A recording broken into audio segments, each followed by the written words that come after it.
All right. We got ourselves a 45, 45, 90 triangle situation here. We got our special right triangle, specifically the 45, 45, 90 triangle. Now, in my most basic form of this particular triangle, I can have side lengths of 1, 1, and root 2. We could show that with Pythagorean theorem with 1 and 1, but we're just going to go with it. All right. Now, the 45, 45, 90 triangle will always have side lengths in this ratio of 1 to root 2. Okay, so for example, if this side was, say, 5, then this side would be 5. And since going from 1 to root 2, I would multiply by root 2 to get there, I would do that with the 5 as well, giving me 5 root 2. And I could do that all day. I could go with, say, 17, and I'd have 17 over here, and I'd have 17 root 2. So can we generalize that? I think we can. We're mathematicians, yo. We are mathematicians. All right, so when we want to generalize, we'll throw some variables in. How about this? If I popped an x here and an x, then this would be x root 2. So I can take any number in there for x and solve for the missing sides, okay? Like we just had before we had, 5, 5, and 5 root 2. All right. Now, what if I throw a curveball your way? What if I gave you, how about 10 root 2 over here? How would I get back? Well, I would need to divide by root 2 to get 10 and 10 right here, right? In this case, this is my x. But things aren't always going to be so pretty. We're going to see some examples here in a sec, all right? But let's write down some operations here before we move too fast, okay? So to go from the short side to this long side, I'm going to multiply by root 2. And to get back, you guessed it, I will do the opposite of that, the inverse operation, which would be divide by root 2, okay?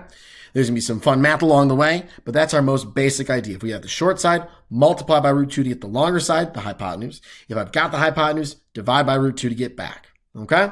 So let's try some examples. Solve for x and y. I've got my short side, but wait, hold up. I only see 145. 180 degrees in a triangle. That makes this 145 as well. Degrees. All right. So I've got one of my legs, the 7, which means that this one's also going to be 7 because it's also a leg. Now, how do I get to the y? I'm going to multiply by root 2 to get there, which will give me 7 root 2. Done, done, moving on. Now here, I don't even have any angle measures, but I got two legs that are congruent.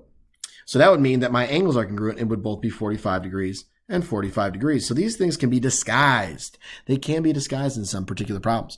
All right. So I've got the one across from the right angle. That's my root 2 side. This is my x root 2 side that we had in our triangle, right? So how do I get back over here? I would divide by root 2. So I'll take 12 divided by root 2. I need to rationalize this because I cannot leave a square root in the denominator. That's not allowed in math. I don't know why. I've asked many people. No one can tell me why.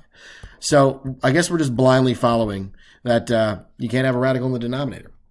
All right, root 2 times root 2 is root 4, which is 2. Now I can simplify numbers outside of the radical, the 12 and the 2. These two right here can be reduced down to 6 root 2. That would be my x, but it would also be my y since it is an isosceles right triangle. Those two sides are the same. Whew! I think we got time for uno más. Uno más. Solve for x. Right now, I've got one of my angles right there, right? And I got my right angle. So this is also 45, 180 degrees in a triangle. Never forget that. All right. I've got my hypotenuse, which just means I got my root 2 side. It's only asking me to solve for 1. I'm going to divide this by root 2 to get there. So 9 divided by root 2.